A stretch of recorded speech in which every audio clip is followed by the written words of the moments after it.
નો case ચાલતો હોય ને ત્યારે સૌથી મોટી પ્રોબ્લેમ એ હોય છે કે આરોપીનું એડ્રેસ. જ્યારે પણ તમારે કેસ ફાઇલિંગ કરવાનો થાય એ પહેલે તમારે એક એક્સરસાઇઝ કરવાની છે કે જે માણસ તમારો ચેક રિટર્ન કરવાનો છે એ ચેક રિટર્ન થઈ શકે એવી સંભાવના છે, તો એનું પ્રોપર ઢંગથી એડ્રેસ તમે મેળવી લો. અગર તમને એ એડ્રેસ નથી મળતું તો તમારો જે કેસ છે તે પાંગળો બની જશે, લાંબા સમય સુધી ચાલશે અને તમે સાબિત કરતા રહેશો ને કદાચ એને કોર્ટ રિજેક્ટ પણ કરી શકે છે. ટેકનિકલ ગ્રાઉન્ડના બેઝ પર આ જે કેસ છે એને આપણે રિજેક્ટ પણ કરી શકે છે કે ભાઈ તમારો આરોપી જ મળતો નથી, તમે એનું પ્રોપર એડ્રેસ જ નથી લાવી શકતા, તો પછી આ ચેક જે કેસ છે અમે ચલાવી શકીશું નહીં. બરાબર? એટલે તમારે કોઈ પણ રીતે એ પાર્ટીનું એડ્રેસ શોધીને લાવવાનું છે.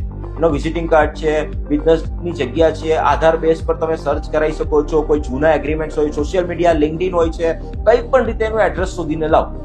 તમારે એડ્રેસ હશે તો જ તમે આ કેસ સારી રીતે ચલાવી શકશો.